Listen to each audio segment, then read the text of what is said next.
it was at One Oak right there on Sunset, and next thing I know, like Rocky and Ferg pull up. Stop. I'm gonna show you guys this video. Try to go show you guys after. Tyler shows up, Vince shows up. No way. Just everybody, like Freddie Gibbs, like Maxo Cream, just fucking all. So just all these people just come out of nowhere, just start, just come into the club. It was just like, it was crazy. That was my first time at a club. I was 19.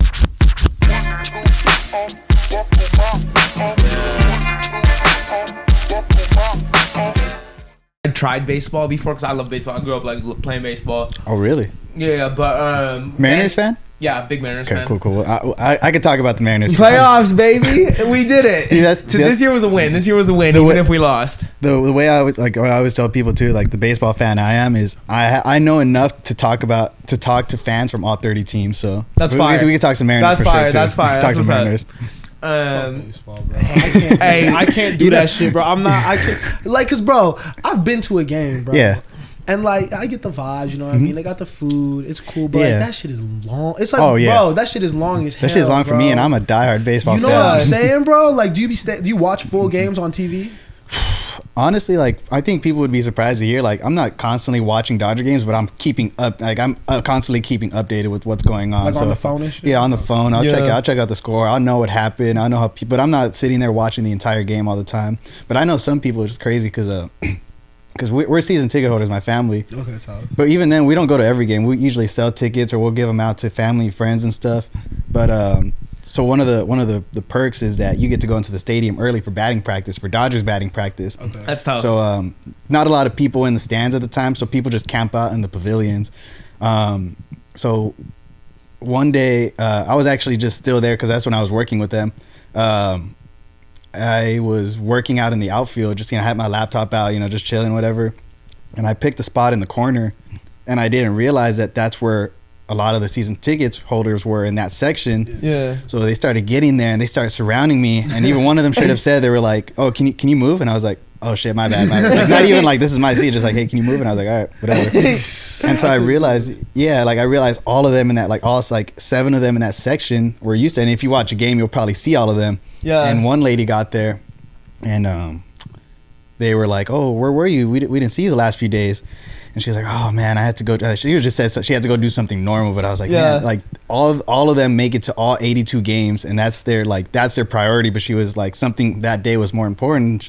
She was saying how like it was weird not being at the stadium that day. I was like, "Man, like every game. That's That's crazy." That's really cool. Wait, you said you were working for the Dodgers? So yeah, I worked with the Dodgers Foundation 2 years, but that's a seasonal job. We're technically not employees of the Dodgers, but we work under the Dodgers Foundation because that's its own separate branch. But we work at the stadium. We work throughout LA. We basically we're the park reps for their youth programs. Okay. So I don't know if you're familiar with the RBI program. A little bit. Yeah. So it's a free baseball in inner cities, and I grew up playing there when I was in high school. I did a few years at the Urban Youth Academy. That's out here in Compton, off the 91 off of Santa Fe.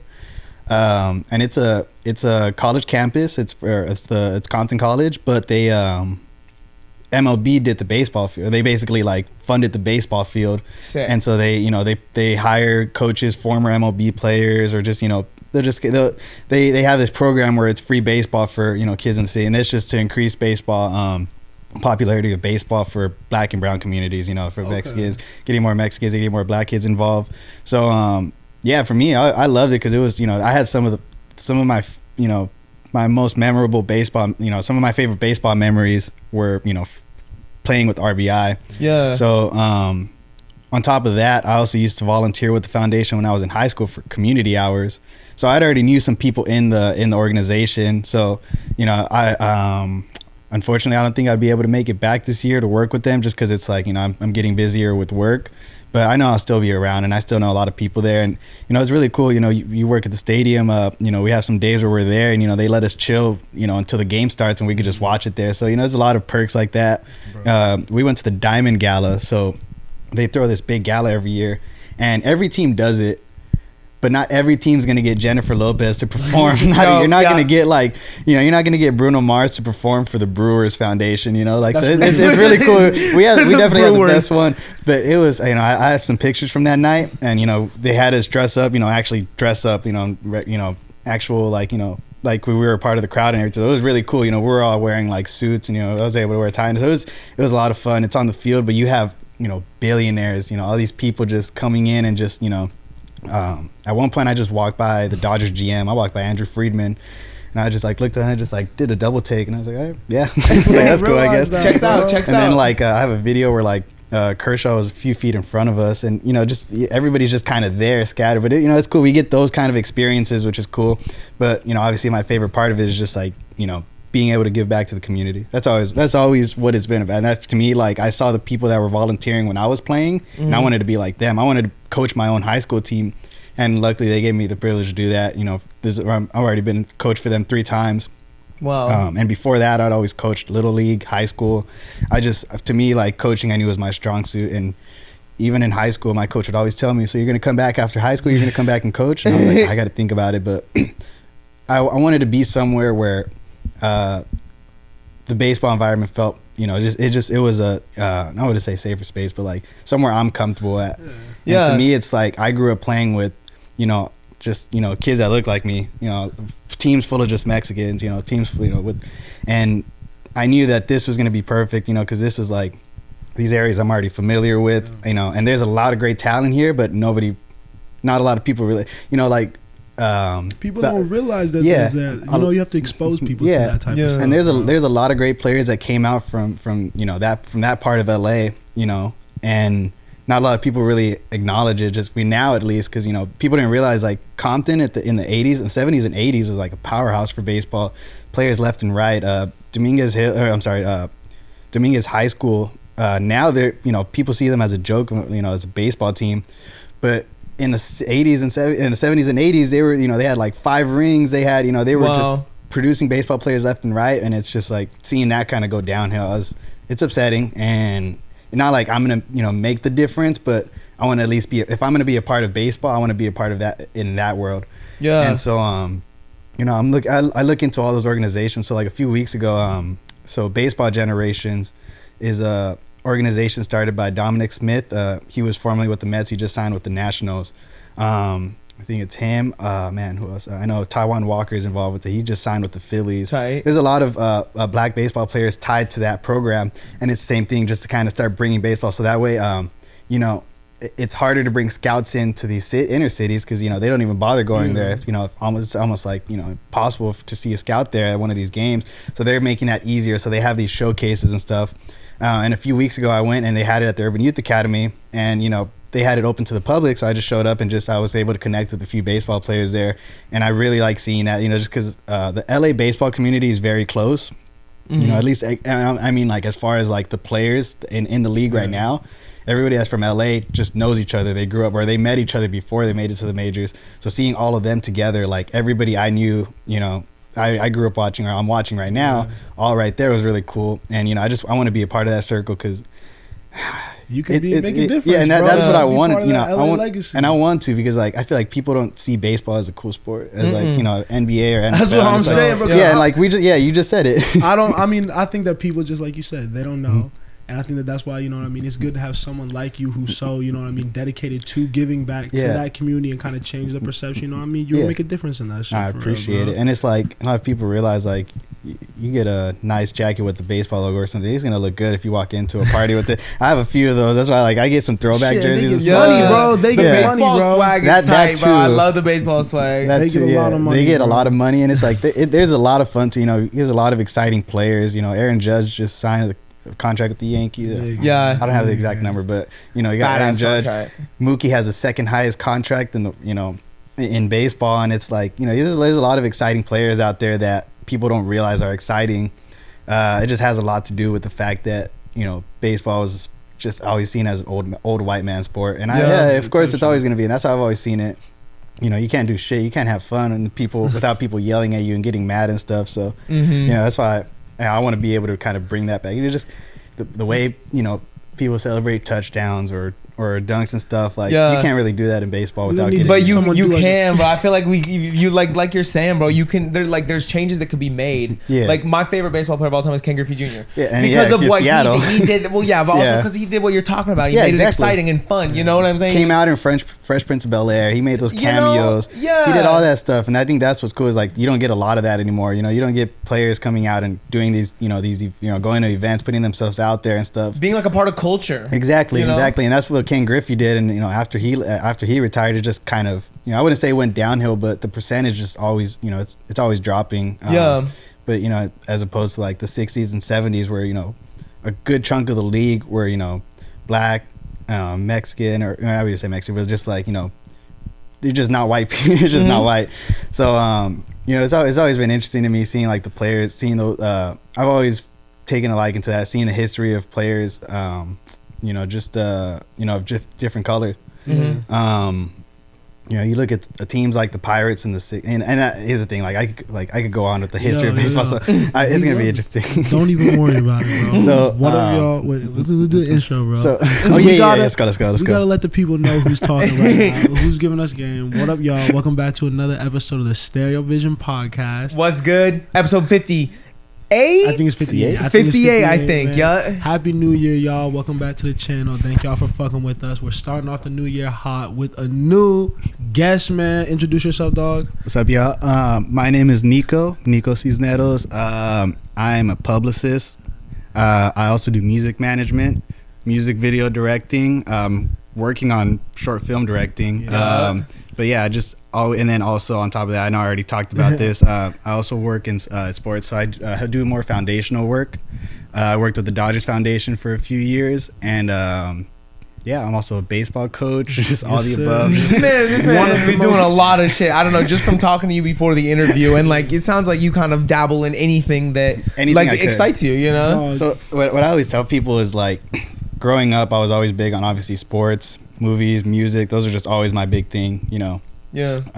And I said, like, if we're in LA, like, there's all that stuff is here. Yeah. We have the music industry, movie industry. We have some of the best sports teams in the world. Mm-hmm. So I'm like, fuck, I'll just get I'll put my foot in the door in all these things, and whatever I like, I'll stick with. Yeah. He's I was do LA right. Yeah, exactly. Like I'm gonna do it, all of it. Like for me, like right now, like I really want to start getting into more or start directing more.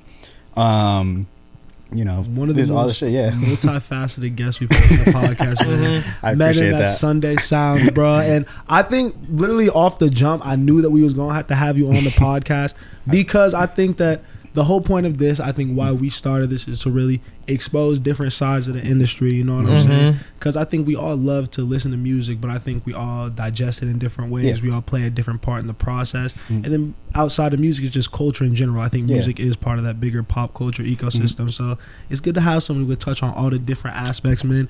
And it's credited, you stamped, bro. You seen some things, interact with some people, so it's good that you come fuck with us, bro. I appreciate it. Yeah, I appreciate y'all for having me on. I've been really excited about this. I know it's first of many, so yes, sir. First, has everyone had a good New Year? You know what I'm saying? Yeah, pretty good. Yeah, I had a really good New Year. 2023 has been like lazy, bro. I feel like normally I'm motivated at the top of the year, but I've been like laying in bed a lot, like watching a lot of anime. But it's been kind of fire. I think that 2023 has definitely been off to an interesting start. I feel like everyone, like as a collective, is ready to move on past, like, we got past the COVID shit. Yep. We're all adjusted now. I think everyone is like now into the rhythm of things again. You know what I mean? We're back to normal. So hope everyone's doing good. You know what I'm saying? Let's get them. Do you have resolutions? Do y'all do that shit? I mean, like, I would try. Not that I don't have any intentionally that I write down and say I got to do this year. But I mean, like, because I'm trying to do that constantly throughout the year. So it's like, if anything, like every month I'm kind of like seeing it in a different light. October could be a good month, and November, just goes down. But then, like, once December starts, it feels new. So I just try to go month by month, or even just week by week. Yeah, because it's a lot more manageable. Yeah, it's just more like just micromanaging my resolutions, I guess. Yeah, that's a responsible way to do it. I definitely will make all the resolutions. January 1, trying to be a better person. Me too. I gotta try to at least double back, but we all got this year I'm trying to do like a realistic stuff, you know what I mean? Stuff that's not too outlandish, you know, things that are really attainable, consistency. Yeah. That's what I'm trying to do, you know what I mean? That's dope. Maturity. That's dope. Yeah. The little things. Yeah. Exactly. Yeah, exactly. Look at this, bro, you know, so. If I'm keeping it a buck, no cigarettes, no porn. This nigga's hilarious. If I'm keeping it a buck. Hey, no cap, that's a fact though. I'm not gonna lie, bro. That's two good things to, you know what I mean? But it's just funny because we're over here like explaining like what we're, and then you just straight off the bat like just no cigarettes or if porn. I'm being honest, but I respect it. Those are two things I'd really like to leave in 2022. Yeah, you know? bro. Of course. I fuck with that for sure. I feel that. Damn, bro. So we've gotten no new music though, for real. Nothing this year. Nothing at the top of the year. Yeah, we typically start the episode talking about new music. Y'all been slapping anything in particular? You know what I mean? Still, Herbert. Yes, sir. SOS. I know we talked about it a bit. But man, I'm trying to think like what's on my playlist right now. I mean, I was listening to a lot of Smino lately too. That's what I was gonna say. Yeah, he's always, his music always hits. Yep.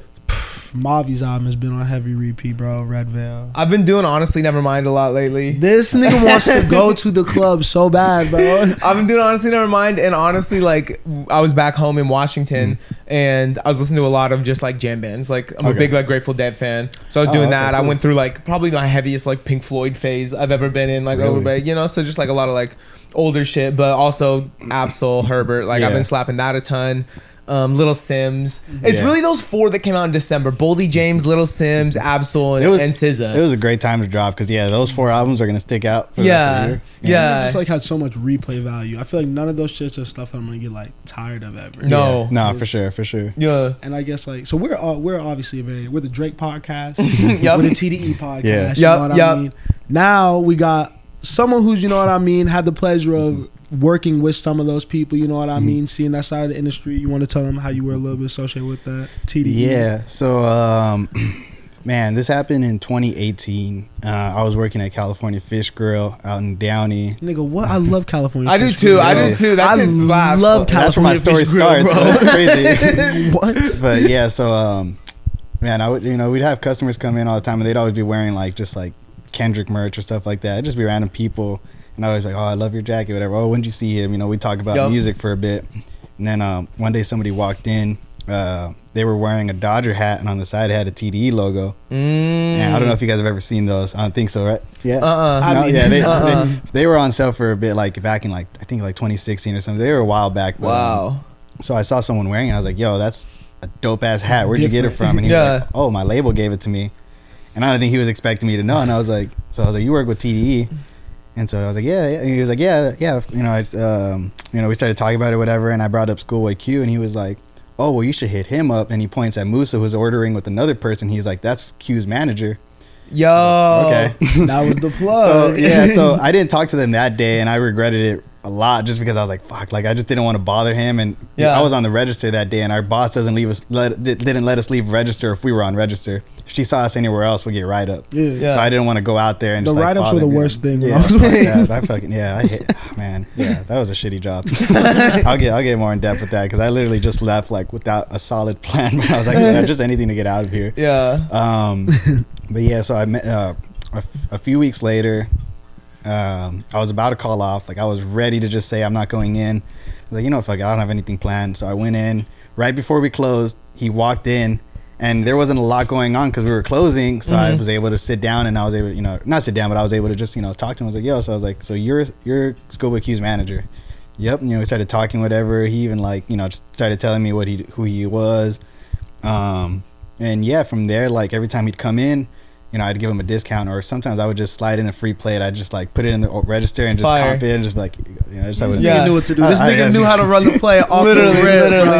And, it was just at first it was just being cool with him, but then one day we were there and we were talking, and he was like, oh, how's work going? And at that point I just hated it. And I just brought it up. I was like, oh, I fucking hate it here. He's like, really? He's like, you want to come in and like do some assistant work with me? And I was like, yeah, whatever. Fuck it. Buy California Fish Grill. Yeah, so like a few months later, it just got to a point where I was just like, I had it. So, I left work with my dad. I was working with my dad, but I was also helping him out whenever I could. But yeah, then I started, went back to construction with my dad, which was originally what I did before this. Cause, my dad is always made me work no matter what. Even if I was like 5 years old, he would find something for me to do, and just, we're always just used to working construction and stuff. So. Bro, Yeah, and that helped me a lot, just working in like music and stuff, because it's, carrying those, because my dad, when it, probably the most intimidating person to ever work with, but I'm glad I was able to, because it just made me the person I am right now, so I was working with my dad at the time, and so on top of that, like on top of just like the 10-hour days working with my dad, driving from West Hollywood, from home to West Hollywood, which is like an hour drive, I would, as soon as I'd get home, shower, change, and just go to a studio session, or go run errands for them, or just go do stuff. They're just like, literally, I just get back home, wake up, and just same thing. So wow, those were my days for a few years. It was that's a crazy like way into like working in music, like loving TDE and like meeting like Musa and him just like giving you a job. That's so fire, bro. That's so fire. So it was cool, a movie, and literally to me, like they had always meant a lot to me, just because I grew up listening to Kendrick. I remember when I was like 10 years old, I was already listening to Kendrick, because Section 80 had dropped 2011. So I already knew him before that too, because I remember he was on the Games album. That's where I first heard him. So to me, he was always one of my favorite rappers. Me and my brother started doing deep dives into him at the time. That's when we first started listening to like Mac. That's when like I found out who J-Rock was. I just found out all of them were, it's like, ASAP Mob, I know we talked about that too. ASAP Mob was coming out at the time. So, just that new wave of rap, we just kind of saw it come in, and just like, it was really cool, and like, Soul, Rock, all them, like I was just, they were just my favorite rappers, because I've always been into West Coast hip hop. That's just what my brother got me into. But it was at such a special place. Like, yes, what was, because like West Coast obviously, because like TDE was obviously like they were running shit, but like I feel like that era when they were coming up, and you had Mac, because you still also on the whole other side of shit, you had J. Cole still was coming up, Drake was still coming up, Pusha T had a, like, you know what I mean, like all these people that are now like cementing the game, like are like still like they were finding their sound. I feel like still what an exciting time. Our future, like I like how you said it inside when you were saying everyone was kind of like getting clicked up, finding their peoples, and like you picked, and you said you picked TD. The blog era. I feel like we both picked TD. Oh well, you were Odd Future. I was TDE. Tell your story. I was Odd Future late, bro. I liked Odd Future a week before they broke up, bro. That was so stupid. That's so funny. I'm still sick, bro. No, I was definitely TDE off the bro. I was such a dickhead, bro. I was like, if it ain't got lyrics, it's bullshit. That was like, exactly how I was. Pretentious as fuck, bro. People in middle school hated me because I was that kid. I was like, I just don't understand what they're saying. Listen to what Kendrick's saying. What does the song mean? Migos, what? It was cool to kind of see that, because like I said, like how you see, like earlier I said, like you see Tyler fans grow with Tyler, and I saw that with myself growing with TDE, seeing them from where they were. I wasn't there from I wasn't there since 2004, but I was there from like 2010, which is like when they were starting to just they were on the rise. So that's where, man, and then to work with them, and then to be in the room with the people, exactly. I mean? That's blessing. Can I ask you a difficult question about TDE? Can I get like your top 3 TDE releases album wise? Oh, so like just in general, like the ones that I was a part of? Oh, just in general. Well, I think it's gonna be more personal, because like I'm probably gonna go for the albums that were crazy to me, like the experiences behind them, like the party. So like one of the first ones I was involved with was Crash Talk. So being around for all those events was crazy, because that's when I first met Q. I was in a few videos for him. We did the promo video. I tried to look for it. That was a lot of fun, just being, because the day of the release party, that shit just happened like out of nowhere. Just they text us in the group chat. They were like, "Yo, the Q's party's tonight. Whoever's gonna be there, let me know and we'll put your name down." I was like, I'm there. I will be there. Put me down. It was a Monday night, and I was like, fuck it. I was like, I had work the next day. I was like, I don't care. I was like, we'll figure it out. Yeah. I didn't have any money in my account. I was like, I'm gonna find a way there. So I get there, and we're in the club, and then just like it was at One Oak right there on Sunset, and next thing I know, like Rocky and Ferg pull up. Stop. I'm gonna show you guys this video. Try to go show you guys after. Tyler shows up, Vince shows up. No way. Just everybody, like Freddie Gibbs, like Maxo Cream, just fucking all this. So just all these people just come out of nowhere, just start just coming to the club. It was just like, it was crazy. That was my first time at a club. I was 19. Yeah. So it was really that was an experience. I was like, it it's just crazy that was like the first one that I was like there for. You were 19. My nigga was 19 and just lit, bro. And you like you see somebody and then you realize like everybody is somebody. Well, you like start looking around. Freddie Gibbs. Yeah, that was us at the Isaiah Rashad shit. We were talking about the day in Vegas after party. But I remember, who'd you see first? I think you saw like Freddie first. I saw Brent, bro. Oh, you saw Brent. You're like, is that Brent? And we're like, oh shit, that's Brent. And then you're like, wait, is that Smino? You're like, wait, my regular ass, bro. Because my goof ass, like, what the? Yeah. Nigga, you look around and you're like, what? Wait, why am I here? You literally, bro, literally, the imposter syndrome hit. And that's just like that's how it felt. It was just like I have like $4 on my bank account right now. Yeah. These people, they're like, I was standing right next to A$AP Rocky, and I'm just like, I was just like, he's all fitted up, and I'm just wearing just like jeans, and like, I was like, well, whatever. Like, hey, I'm here. There. You belong there. Like, yeah. I know, one day. So that was really fun. Which other ones? I would probably say House is Burning was fun. I remember that was really fun. Just the parties and stuff were really cool. You know, those video shoots were a lot of fun too. From the Garden video shoot was a lot of fun. I was there till like 3 a.m. and just like, you know, so that was a good experience. I'm trying to think. How dope? I'm sorry, like I got because I'm an Isaiah Rashad fan, bro. Is that nigga as like just like chill as like you would think? Bro? Oh yeah. That nigga be bro. He's too in it. Shout out like, Rashad, bro. Yeah. So I mean, like to us, it was just like I would bring up like you know we talk about comics and stuff. He's a huge movies fan too, so just things like that. Just try to I wouldn't say like I was close to him, but it was just like. Whenever I'd see him, I'd be like, yo, what's up? Did you see WandaVision? See Hawkeye? That's just kind of how it was. It was just always just interact like that. But no, yeah, it was that was a fun experience too. And then I think, I would say I was even with them at the time, but recently Herbert came out, and that was just really cool seeing Soul because he's honestly one of the coolest people I've ever met in the industry. He's super, he's super cool. He's super nice.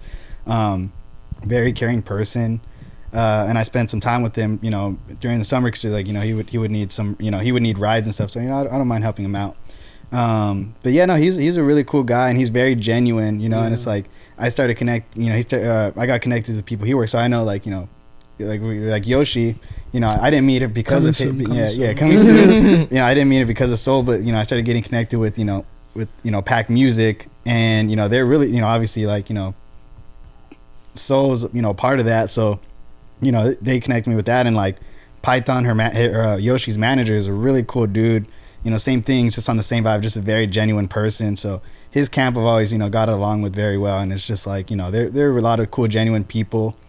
But yeah, no, I think seeing Herbert come out was really cool, just because like I was kind of just there for that, seeing that, and like he was one of my favorite rappers growing up, Yep. Yeah, so that was really cool too, like Ab's incredible. Yeah. The Control System kind of really did a lot for me. That was one of my favorite records of all time. Yeah, no, it's just like that style of rap, we don't hear it a lot. It's just like if people get like just kind of this, like, I guess in the way just call it like lyrical, just man, would that be the genre? You just say like lyrical music, I guess. So it's just like you don't see that a lot, but he's been established for so long, and like he just has so much respect, and it's a great, all his albums are great, and it's just like it's so cool seeing that, like still bringing that backpack rap style to it. Yeah, like, just like how it was when we the blog era started, because that's what the wave everyone was on. Yeah, so that was really cool. Is that how you got into music? Because you've seen every side of the industry. Did you grow up in a musical household?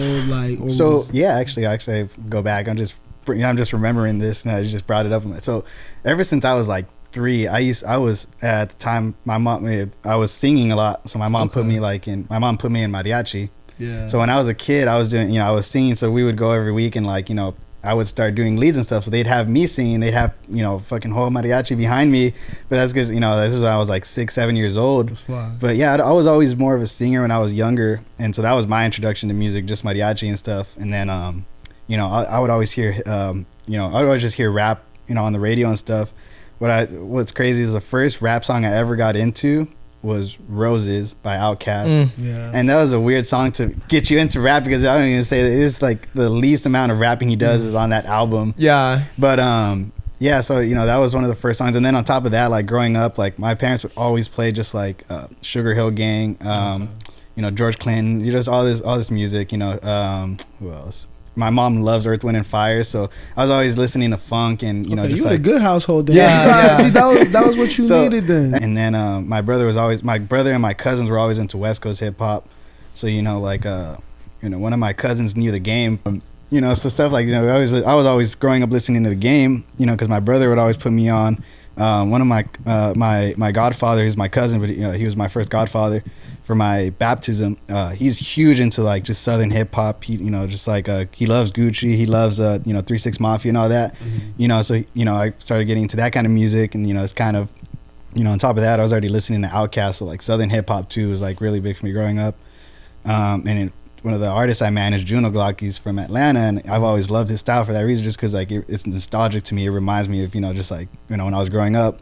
But yeah, so I would say like my intro I always tell people the first rap song I got into was Roses, and that's my favorite Outkast song ever. And it's because what's crazy is like I didn't realize how big Outkast was at the time, because I was 3 years old. And like it wasn't until I got older I started hearing people be like, oh, Andre 3000 is one of the best rappers. I started hearing those conversations, and I was like, so I already knew. And then same thing with like Kendrick. Like first time I listened, I was like, oh, I really like Kendrick, because somebody I was already invested in. Next thing I know, he's one of the best rappers ever. You can tell though. Yeah. Like, off the rip, when you hear like an Andre or a Kendrick, that has, if they weren't as big as they were, it would be criminal. Yeah, exactly. And it does fuck me up though when you see these, like, because now I think about when I hear underrated artists now or like new artists now, and I'll be like, how does this not have more play? Exactly. It really fuck with me. So it's crazy. And actually, like, so what really caught me with 3 Stacks was the music video for Roses. That's my favorite music video ever. And that was like, I remember I'd have my mom, I'd be like, Mom, can you play it again? Can you play it again? She bought me the DVD. She bought me the edited version because she hated at the end of it when it was just both of them saying crazy bitch. She hated that. So she would always give me the edited version so we wouldn't hear the outro. So that's how much I love the album growing up. Or at least just that song and Hey Ya, because those are the radio hits. Yeah. I wasn't listening to that. Now I listen to the whole album and I'm like, yeah, it's a good thing I didn't listen to a lot of these songs. So I was like, yeah, this is what it could have got dicey. But yeah, it was definitely just those 2 songs I would play. But once I got older, I just started exploring the album more, and I realized how much I loved it. And like, yeah, so to me, like, that's what really got me into music videos, and that's the Roses music video I owe a lot to, because that's what made me want to go out there and start making music videos and stuff. Just because I really love the style of it, I really love the sound of it. I love just that, like, I don't know if you guys have seen, but last Halloween, and I brought it back this Halloween, but I had my sister print the logo on a red cardigan. I had the jeans, I had the Converse and everything. So that was my costume with the bandana. Fire. So that was one of my favorite costumes ever. Yeah, my sister did the coat for me and everything, and it sucks that not a lot of people. Yeah, not a lot of people knew who it was. Which it was a house party in Irvine. It's like, I wasn't expecting people.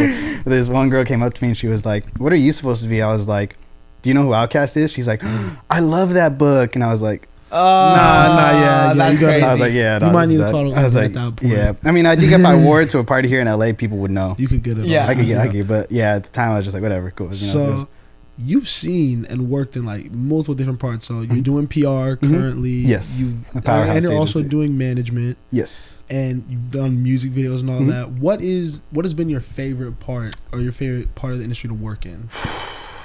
Right now, I really like PR just because of the doors it puts us into, because we meet a lot of people. I really appreciate my boss, Linda. She's the one who brought me into this. She's helped me a lot, just kind of learn how the industry works and knowing how to like talk to people, knowing how to approach people, and having these connections. So when you need something, if you need like like I know I go to you and we need, if we need some articles, I appreciate that, but I'm not just going to keep it at that. I'm not just going to not hit you up. I'm still going to, you're still the homie. But yeah, just kind of building those connections and stuff. And I really appreciate it because, it's a lot of fun right now. It's really cool. And like, trying to get like right now, like, some of the people who represent like Meta World Peace, Paul Pierce, Alameda, it's one of my best friends. So it's easy for me. I could pitch people to her and I'd just be like, her music's dope. We would like for you to do, to have her here and there, just like have her do an article, just have her do an interview and stuff. So it's a lot of fun doing that. But long-term goal, I do want to just start doing more directing. So I really had a lot of fun doing that, just creative. I just know I want to do more creative stuff, but I'll do that on the side right now. And if it ever turns into something, I'll let it, grow. But right now it's just more, just kind of trying to get more experience. I'm trying to just get more stuff done. So I got a few projects I'm working on right now, but right now my big priority is doing, the PR work, because I want to make sure that gets done. And then, whenever I have free time, I'll try to do like, work on my directing stuff. I want you guys to, because you also can speak to this too, because once again, not many people know that this is such an interesting way to get into the industry, and you could do all the things that you like have dreamed about. You know what I mean? Whether it's go to these events, do this. So you can speak to that as well. You know? Yeah, what I mean? I think publicity and PR is cool just because it's like such a value add. Yeah, you know what I'm saying? Like you spend all this time maintaining these relationships with these people that provide opportunity. So when the moment is right, you can ask. You know what I mean? But most of the job is just like maintaining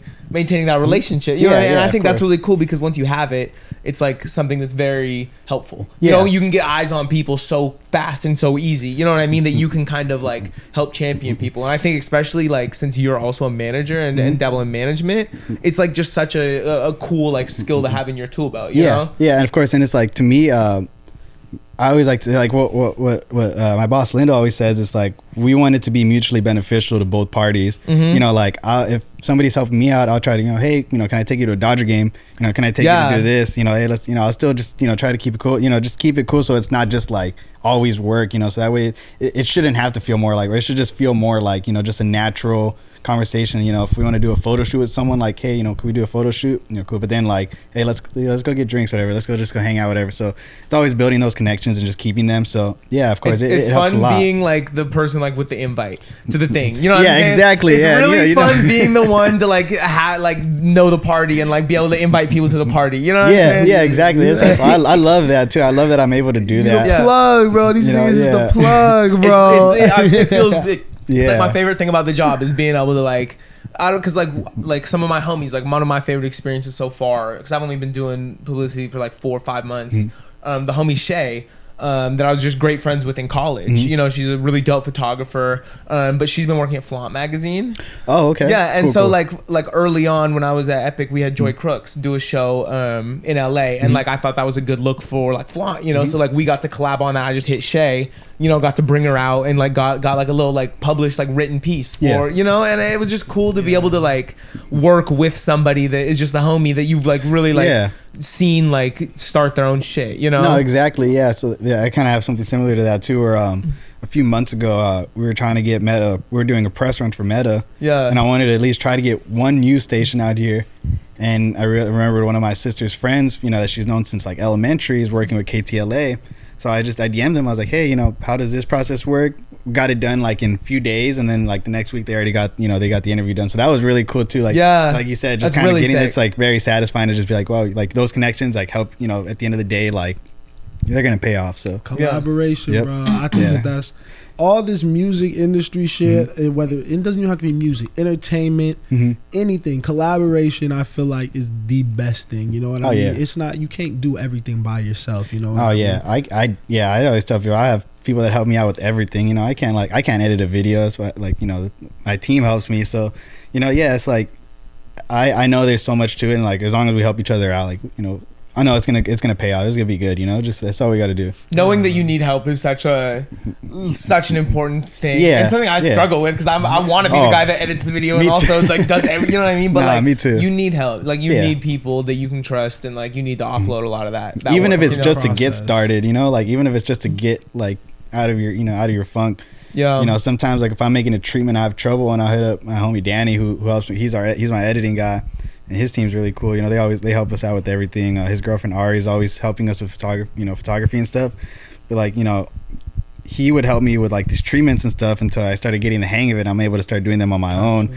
But it's like, I admit, I'd be like, like I have no idea what I'm doing here, or like I just need help, or like, can you just help me kind of like, I have the idea down, I just can't put it down on paper, things like that. And like I'll admit, all the time where I just need help with something. Yes. Your name's gonna get better. I think that's a big test, like probably a big piece of why you've been so successful in your endeavors. You know what I mean? Because like I feel like, like closed mouth don't get fed. Like you ask, tell people what you need. Tell people that you're not where you want to be yet. Like voice that, because I've been so surprised with how many people it seems like want to genuinely help me. You know what I'm saying? Because I think you hear all the time like cold world, you know what I mean? But like if you ask for it, like I think there's a lot of people that are looking to bring people up. Yeah, of course. And I'm like everybody that's around me right now, like I'm very grateful, and they I could see that they're just trying, we're trying to help each other.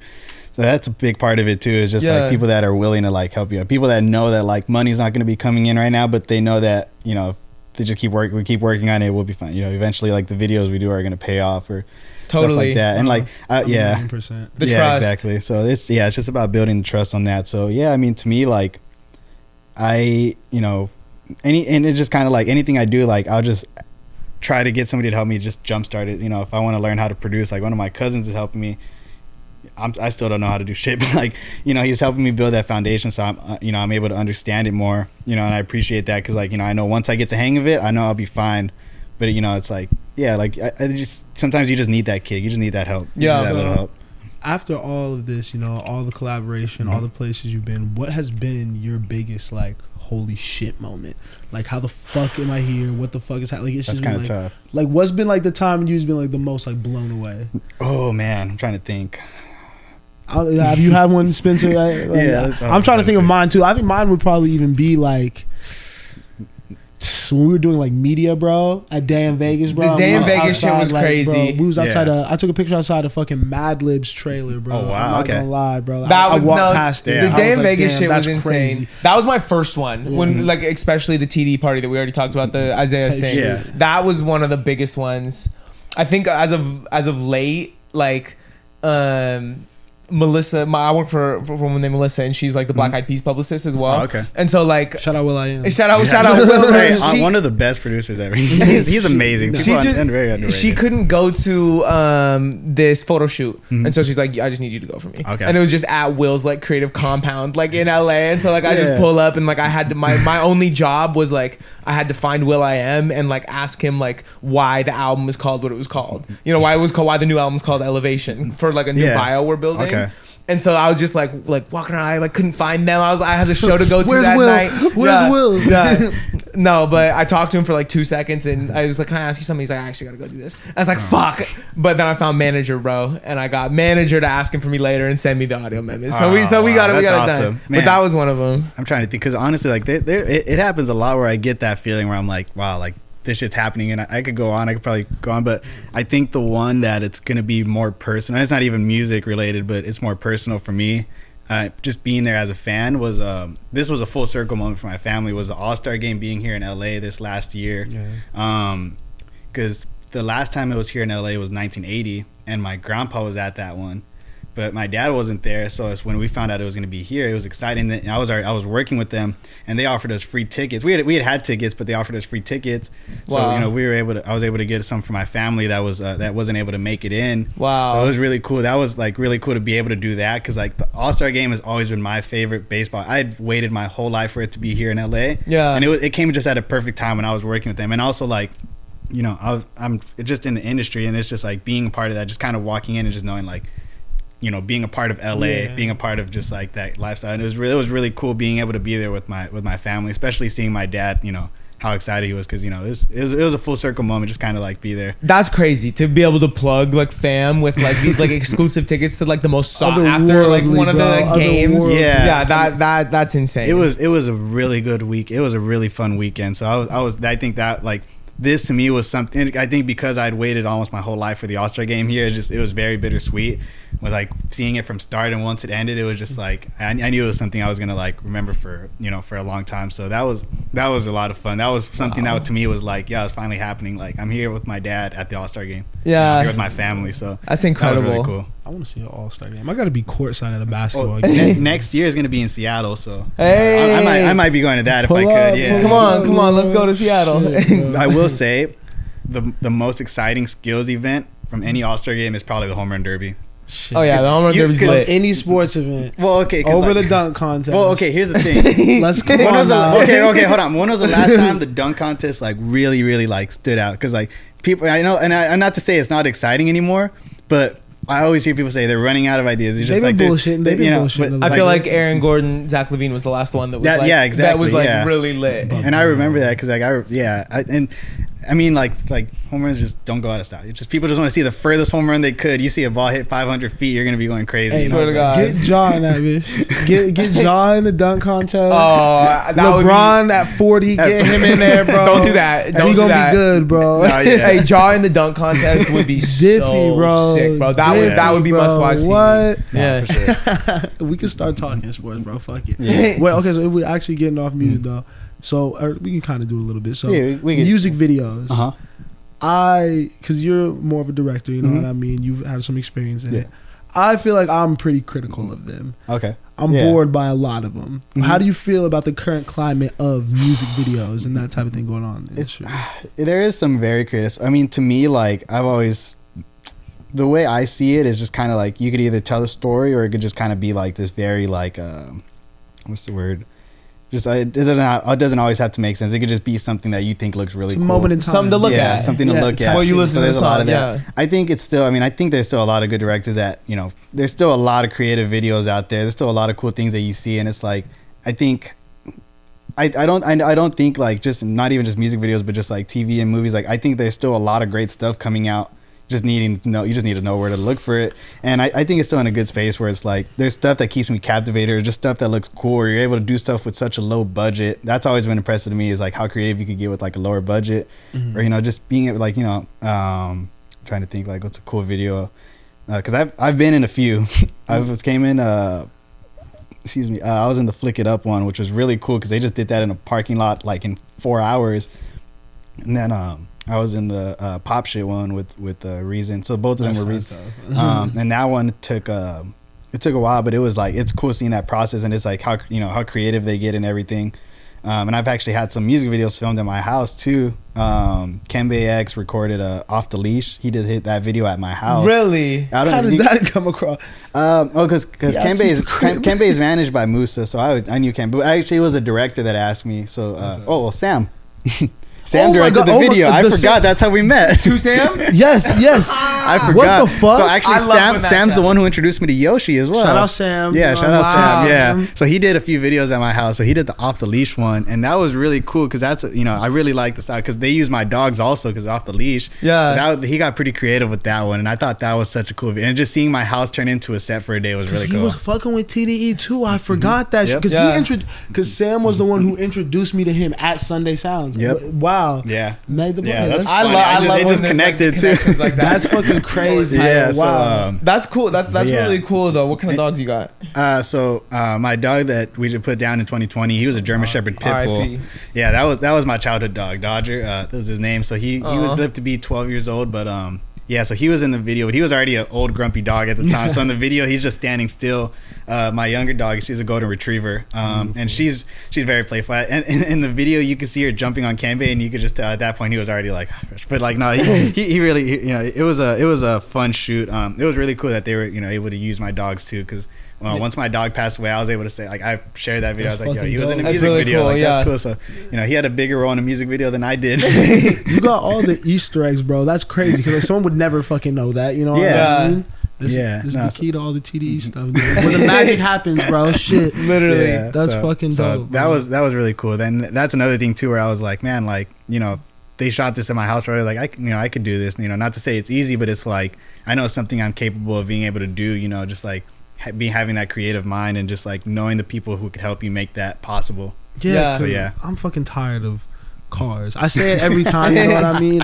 But like I feel I that. don't know. Yeah. I saw I'm trying to think. I saw Red Veil's new music video because he dropped that little. Like, I haven't watched the video yet, but I like the song. And it was all right. He like tried to like. It's one of those videos where it's like something to look at. You know what I mean? I don't think there's a real concept or anything behind it. I think I'm just kind of past that. I love music so much that it's like. I'll just listen to the song anyways. But it is nice to throw on if you got people around, you want to put something on the TV. Yeah. It's nice. So like, and I'm surprised we've gone this far without really talking about, but like seeing like Kendrick's videos too. Like I think his are my favorite right now for sure. Yeah. And that's credit to the people that are putting those together, because I know Dave Free's always been on that on that wave of just looking just making the videos look different. Like the Rich Spirit one was super dope. That whole like just having the phone there and just I think stuff like that's really cool. Count Me Out was crazy. Count Me Out too. Yeah, exactly. N95 was just like, that was a fucking moment. That's probably my favorite one. Because that shit's insane. Yeah. When I saw that, I was just like, this is undeniable. Like, how are you saying this album doesn't have bangers? Are you hearing the same song? Like, this shit is insanely lit. Do y'all have a favorite all-time Kendrick video? Because I don't know why, but the Element music video. Yeah. The Element music video is one of my favorite music videos. Like, cause I don't like music videos like that really, but that one is fucking beautiful. To me, the probably the simplest one. Actually, I have a story about the Alright one, but probably the one that was the most simple that I really love just because of like the style of it, and it's because of my favorite Kendrick song was King Kunta. No, like, yeah, that's what I was gonna say. That's what I was because it was so like it was just them just dancing, just fucking just. I thought that was so cool, and then him performing at the Compton swap meet was really cool because I grew up going there too. Like my dad would always take me there to get shoes. Yeah. So that was really cool to see that. But I really love that one. And so the Alright one, I remember it's 2015. I was on the way to the Dodger game with some of my friends. My dad was taking us, and we saw them shooting something in downtown, and we just saw somebody hanging by on a harness, on a car, just like they were flying. And I remember looking and being like, like I wonder what they're shooting. And then a few weeks later, the Alright video came out, and I was like, I was like, they're shooting Alright. And it was like the same streets, like you can see it too, like it's in the same spot. And I was like, I was like, that was Kendrick, or at least like if it was a stunt double or something. I was just like, So that video, I love that video too. I love the way it starts with the freestyle in the car. That's one of my favorite. Yeah. That alone, like that, I wish it could have been its own video because that shit was so dope with the four of them in the car and they're being carried. Like, that was just such a good video. I love that. That era of music videos, like These Walls, like all those videos were super fire. I love them. Is that kind of what you're trying to, like, when you start getting more involved with it, are you trying to bring that energy back to music videos where you focus on more long form projects? So the first one I did was more of a story, and like I said, like we don't have any budget behind this, so the first one was just a very straightforward, we didn't have to do any CGI or anything, but it was more of a story. So it just followed my artist Ammo, so he's the one that I did these videos for, and it's just kind of following him, just on his bike, just kind of meeting up with his homies and stuff, and at the end of it he gets robbed, whatever. So that was kind of like what we were going for.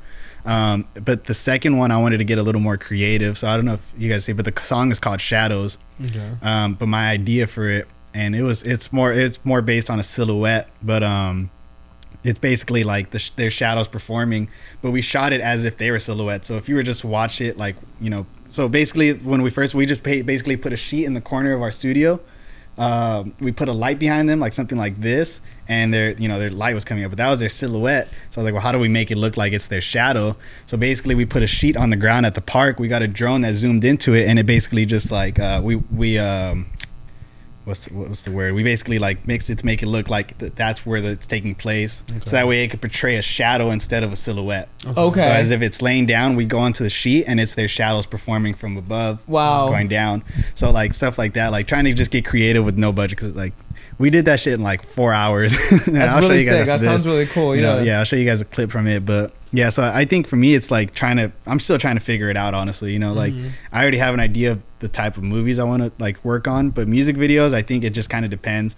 The one I'm working on right now, I'm not gonna get too much details just because we're still like doing. So I'm still working on the treatment. Ideas. But yeah, so it's gonna be based on a movie. I think a movie that everybody likes, and we're basically gonna have to do it in like 2-3 minutes. And I know it's possible because I already know which scenes to pick out that it's gonna be like, it's gonna stand out and people are gonna know where it's from and really enjoy it. Yeah. But yeah, right now I'm trying to do that too, just take elements from movies that I love. So that's kind of where it started too, where like when I did the Shadows video, let's see, should I say it? Yeah, I'm just gonna say it, even if my mom and dad are listening. So when I had COVID in 2021, and I was in my room for a while. So this is when I first started taking edibles too. So I was just in my room, just like whatever. I'll just pop. So basically, I don't know if you guys know about the Cirque du Soleil show, the Beatles one, Love. Okay. Oh yeah, I do. I've seen it. That shit's so amazing. Yeah. And as another thing, that's another band that I got into as a young child. When I was like 7 years old, I really got into the Beatles. So they've always been one of my favorite. I got this sun tattoo. Cause my mom, my mom always called us her sunshine, but also like my song has always been like Here Comes the Sun. Yeah. So yeah, so I had my sister a few years back, she bought me a DVD. It's the making of the show, so it's behind the scenes. So there was one scene that I saw, and this was before I even saw the show in Vegas, but there's one scene where it's their silhouettes and they're running, but it's really cool because it's like, it's almost interactive. It's almost like a show, the show's going on and stuff, but it's their silhouettes just running across and stuff, the four of them. So I always thought that was a cool concept. So when I was locked in, and then another thing at that time, WandaVision was out. So like I got a lot of inspiration from that. I haven't either. I love it. It's amazing. But it's because like to me, like I grew up watching sitcoms and I love Marvel movies. So it was a cool combination of the two. And it was it's a good show. And that a lot like inspired me a lot too. So my mom was the only one that didn't have COVID. So I was like, hey, can you bring this DVD and like just leave it at my door? And I told her which one it was. She brought it. I put on the making of the show. And I looked for that clip in particular, and I just used that as my reference. And I was telling people like, this is what I want to do, and then like just kind of get those ideas out there. And then I made the treatment when I had COVID, and then so that song was featuring my artist from Atlanta. I wasn't managing him at the time, but he was coming out to LA. So I was like, if we could get a slot for you to come in and just do your part, like, you know, could we make it work? And he was like, oh yeah. So like, not even like, he just did like 2-3 takes and he got it right away, and he was out of there like in, you know, an hour or so. But yeah, and then that's how it all came together. So that's how we put it together. But yeah, I would say like I try to just take from different things that I see, like different movies. And this was before I started getting back into movies, because you know now, like, you know, so, and I'll get into that right now too, like just kind of like my love for that. I want him to speak to this as well, because I think both of you have this kind of energy where it's like, okay, I see something, I want to create it. You know what I mean? I think that's been something that I've very much like tried to learn from like just seeing around you, like seeing how you work and stuff like that. Like, what do you think gave you that? Like, when was the first time you're like, oh, yes, I love this, but I want to be in it and like make something for it? You know what I mean? Yeah. If you want to go for it, I have an idea. If you got one, you go. Yeah. So for me, like at least I could go back to the first time that like I really took an interest in movies when I was like 8 years old. I don't know what got me into it at the time, but I was really interested in like the Universal monsters. So Frankenstein, Dracula, all the movies from the 30s and 40s. My cousin's boyfriend at the time had a copy of The Invisible Man on VHS. So he gave it to me. So I played it in my mom and dad's room. They were the only ones that had a VHS player. And I just remember just watching it and being super amazed by the special effects. I didn't remember the story or anything, but I just remember being like, how did they make this guy invisible in the 30s? You know, like, so from there, it's like, I started, you know, getting really into just how they made movies. So like, to me, like Universal Studios was always way more exciting than Disneyland. Like my parents would get annoyed by how much I'd ask if they could take me to Universal and stuff, or my family would. So it was just like, I always loved that. And but actually, I mean, I'd probably give like a hint about it, but the movie I'm working on right now is going to be monster related. I'm not going to go crazy with makeup or CGI or anything, but when you guys see it, you'll understand where I'm coming from. Kind of going back to what you were saying at the beginning too, about how like you were trying to give back to the community, show more black and brown kids about baseball, that type of stuff, bro. Like, I think that those people are so integral to leading to things like that. You know what I mean? You say you show a kid who's like never picked up a guitar, you know what I mean? Or may not have even heard that type of music. Yeah. Give them a guitar, they're probably gonna, their whole world is gonna be opened up. You know what I mean? It's access to resources, and then having people that are willing to teach. You know what I mean? Yeah. Or just to like really like take the time to be like, okay, like, here you might want to be interested in this. You don't have to take this path. And I love that you coach. Well, I think that's so cool. I think that's really, really dope. And that's why I do. It's just like to show people that there's so many other stuff to do. And I make sure my players know that all the time. It's like, you know, maybe it's not even baseball, maybe it's something else. And not to say that they're terrible, because sometimes you could have a good baseball player that just doesn't want to play baseball. Yeah. I knew a lot of people like that growing up that hated it. It's just because, you know, they were naturally talented, but they just didn't like it. So, you know, I'm always kind of giving them like just options of what else they could do, you know, just showing them that there's so many other things to do. But on top of that, like, I'm still going to teach them baseball. Like, I'm still going to be a coach that yells at them. I think Miles, I don't know if you agree, but I think that's kind of why we do the pod. 100, bro. Because I know so many people like us like know that music is what we got to do with our life, but like aren't talented enough to sing, or you know what I mean? Yeah, bro. So like I love that we can have people like you on and just all the other guests, just to kind of show that there's something for everyone in any industry that you love. You can find something that you can do. Because I tell people that all the time. I'm like, a lot of stuff is accessible. Like going to these events that I go to, a lot of times they're very accessible. They're free events you could go to. Maybe you have to sign up or something, you know, or like a lot of times like I'll go to movie screenings for free. Like all this stuff is accessible. You know, you just got to know where to find it. But yeah, like, you know, there's ways to get in, and not to say it's super easy, because I know sometimes it's like, on top of that, transportation, getting there is also a problem, or like, but you know, you can do it, because you got to put the basketball down, put the baseball. I'm not gonna lie, because bro, I'm coming from someone who like played sports, and like, you know what I mean, like, I like basketball, bro, but it was like, I didn't fucking love that shit, bro. You know what I mean? Like, and I kept doing it, bro. I wasted so much time, bro. Like, I wish someone would have put some type of musical, a microphone, a camera, Premiere in front of me, and like, you know what I mean, like, 'cause I still probably would have hooped a little bit, but now like, I'm able to focus my time more. I could have used it more productively and like developed the skill that I now had to learn later. You know what I'm saying? I don't know. I feel like people need to understand that, like, the things that are immediately presented to you, maybe when you're 14, 15, that's cool when you enter high school, and you know what I mean, trying to find friends. I don't know. There's so much shit out there, bro. Yeah, absolutely. Explore more. I feel like people just don't explore enough, bro, especially when they're super young, like early teens. Yeah, and it's like, here in LA, there's so much of that to do. Like, you could just explore. And that's why, like, I'm finding different things that I really I'm taking interest in, you know. And it's like, yeah, it's always going to be there. And I think that's what's, you know, that's what I want people to know is, like, you know, like, on top of it, it's like, there's so many other careers, and like, same thing, I probably would have still been trying to play baseball if I wasn't like in music and stuff, you know. I'd still probably be trying to make shit like that work, but I'm really glad that I took this path, and, you know, like, I'm still able to be involved with baseball, because I love baseball. Like, facts. You know, like, of course, like, I didn't end up where I wanted to be, but I still had so much fun playing baseball. I still had so much fun, like, high school baseball and all that. But yeah, I think of it, I'm like, man, imagine if I would have, like, you know what I'm saying, if I would have, bro? like, still, like, you know, I could have still been a baseball fan, but it's like, you know, at the same time, like, but totally. Yeah, I'm glad there's like a good mix between it, because like, that's always, you know, that's always been my three big things: movies, baseball, and music. You know, yeah, that's a trifecta. Yeah. That's good. It's good to know what you love and to be able to like stand on it. Oh, you know what I mean? Because I feel like a Yeah. lot of people are like, how did you, like, you obviously know what you want to do and know what you, I don't know, but like, it's just been very clear to me from the beginning. Yeah. I think I might just be lucky. It sounds like the three of us like kind of figured it out, but like, I don't know, just I hope everybody can kind of find just what really excites them and find a way to involve it in their life every day. Yeah, you know? exactly. Niggas be afraid to fail, bro. Yeah. Niggas be afraid to, because like, if you I try fail some shit, every day. Imagine if you try some shit that you love and it doesn't work out off the rip, or you find like that's discouraging a little bit. But it's like, you got to bounce back, realize anyone that's good at anything probably wasn't as good as they are. They definitely weren't as good as they are now when they started. Yeah. Everybody gets rejected. Everybody still, like, that was another thing that panel I was at the other day. The three directors, even then to this day, they're saying like the movies that they just recently released still get turned down by studios all the time. It takes like years for it to get approved by someone. It's always gonna happen. And I accepted that right away, where I was like, not every day is gonna be successful. Not every day is gonna, but it's like, it's still fun. I'd still rather, like, you know, like, I'd still rather fail here knowing that I at least gave it a chance, you know. And it's like, it just goes with everything, you know, with work. I get fucking curved by girls all the time. Still, like, that shit happens all the time, bro. But I'm like, I'm just still gonna shoot my shot. Every shot you don't take, and bro. like, just everything, you know, especially like, you know, when I was coaching baseball and stuff, that, you know, you do that all the time. You're calling games, and like, I'm telling the players which pitch to throw.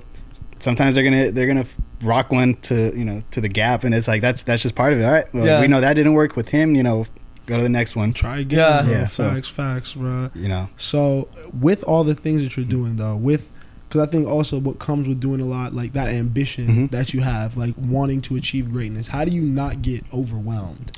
You know what I mean? How do you not feel like you have to? Because it's easy to think I have to be everywhere. I have to be doing everything. And that's always been an issue with me. Because I get overwhelmed all the time. On my way here, I was like trying to text my manager. I was like, okay, so what time's our meeting at? And okay, I'm going to be there in a bit. But I still give myself a lot of time to just rest too. Like, you know, I still got myself time where I just stay in, or I just don't do anything too overwhelming. You know, like right now, I'm just like, I don't have anything going on. I'm just having a chill day. But yeah, sometimes I make sure to give myself that rest, so that when it is time to go, I'm ready to go. Because like, this week's gonna be stressful at work, but like, I'm ready for it, just because I know like I'm gonna get my rest today. I also try to do like just more time management. I can spend some time here, I can spend some time there. I feel accomplished even if I'm somewhere for like 30 minutes. Like, if somebody invites me to a studio session, like, you know, I'll show up for this, but you know, I'm probably gonna have to leave at this point. And, you know, just I always try to just give myself time to just kind of, you know, and that's the thing. Yeah, and you know, most of the things I do are very like understanding of that. Excuse me. You know, like most people are very understanding that if I can't be somewhere for a long time, like, oh, that's fine. If you could just come for this, like, yeah, that's fine. But I always just try to like balance all of them. But then also I just have my days where I just don't do shit. Yeah. You know, some Sundays I literally just stay in and just like the entire day. I don't even move or don't go into my car or anything. I just and that's another thing too, where a lot of people don't realize is like not giving themselves breaks. You know, like that's very important, especially here, because it's like I'm driving all over the place. Sometimes I just don't want to fucking drive. But sometimes, you know, I give myself those days where, you know, I don't, you know, and it's like, yeah. But aside from that, I'm all about being, you know, just being all over the place, just because like I'm 20 right now. Like there's literally stuff going on every weekend I know I could get into. You know, it's a party, it's a movie screening. It's just like, you know, my friends are going clubbing or something. It's like, I know there's all, you know, you could find something. Opportunities everywhere, just, bro. even if I go alone, like I don't wait for anybody, you know. It's like, if nobody could go with me, I'm just gonna go. Fact. That's something that I think if more people did, more people would find what they loved. Kind of like, you know, because I think that's what I attribute a lot of, like, just like really knowing what I like is just being willing to go find it, even if you're dolo, you know what I mean? You can't be afraid to roll dolo, like, or else you're not gonna go to a lot of shit. I've done everything. So I've gone to concerts, I go to like the movies, I'll go to lunch, I'll go to baseball games. I'm always just like, fuck it, if you know, and the thing is too, like most of the shit I do is always gonna be under like $30 or like $40. You know, like if I go to a game, I always like because it's just because like if I'm by myself, I'm like, I'm not gonna pay that much for parking. I'd rather just park down the street and just fucking walk. You know, if I'm with somebody, it's different. But like, that's another thing too, is just learning how to like do all this stuff on a budget.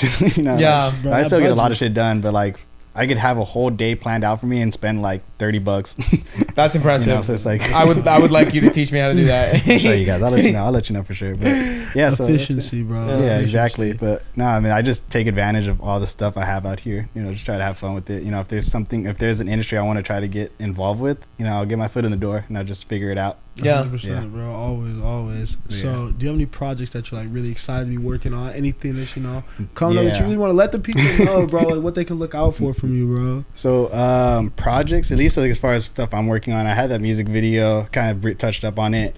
I touched up on the movie that I'm working on, but yeah, this movie, I'm really excited about it. Not going to go too much into detail. Besides, I already told you guys it's going to be a monster movie. But it's gonna be, and I don't think anybody's gonna expect it to be the way that they expect like a movie like this to go. Okay. I guess the other thing I could say about it is it's gonna be a mockumentary, so like, you know, just like a Modern Family, Office style show, which is something Modern Family is one of my favorite shows ever. I love that show so much. It's so funny, funny. Such a good show. But that's where I got a lot of the inspiration from. Actually, so now that I think about it, I literally came up with the idea the day after I met you. Really? Because I remember we talked about the movie that I'm referencing, and I told you about it, and I was like, yeah, so this is that. And then the next day, and I was driving home, and I literally just like the story, the beginning and the end. That's all I really focus on, is getting the beginning and the end, and I just fill everything in. So the next day it was actually, I just remember like sitting at home, and then the idea came to me, and so I was like, okay, so I've been working on it since literally the day after I met you. But I've made progress towards it, but it's still a lot, because this is my first time writing a script. This is my first time, you know, finding or doing casting and stuff. But I have the story down. I got most of the locations down. It's just a matter of, you know, putting it together. But my editing team is gonna help a lot with it too. So we're just kind of get the ball rolling on it. But yeah, now that I think of it, I remember it was the day after I met you. I remember we talked about the movie, and then I remember being the next day just thinking like, I was like, I could do this. I was like, I know exactly what I want to do. Bring a lot of inspiration to the people. Look at that, Miles. You gotta. I see you. I see you. But yeah. Well, okay. So we typically end the episode, you know, popping our shit with anything that we've been listening to. Anyone want to give a shout out to? What artist you've been slapping? You know, who you want to shine some light on, Spencer? You know, I mean, I already shouted. I told you I was in a Pink Floyd phase. Let me look at my shit. I guess, I mean, obviously, you know, I asked you Isaiah Rashad a question, but I've been slapping the fuck out of I went back in his catalog, just have enjoying that. Oh man, all of it. I mean, the Sun's Tirade to Sylvia Demo, it's classic. Asake, bro. His album, Mr. Money with the Vibe, Afro beats, fucking crazy, bro. Yeah. Static Selector also, bro. He's had a couple projects with Action. He had a project with Action Bronson I listened to. Shooters Inside My Crib, bro. The Quavo song, crazy. I'll give y'all a low-key one too. R&B artist from the UK. You know this, actually, Nippa. Oh yeah, bro. Yes, I wrote about him at the top of the year for our list. Bro. He's fire. I think that he's going to be he's gonna have a moment this year. People are starting to catch on. He's gas. Yeah, you guys gotta send me a list or just like Fendi. Two that I've been on. Danny Brown, 30. Okay. 30, Yeah. I guess is what it's called now. I've always called it Triple X, but no, that shit is incredible, and I feel like I go back to that every like 2 years. I'll re-listen to that and be like, I love this shit, you know. Oh yeah. And then Bakar.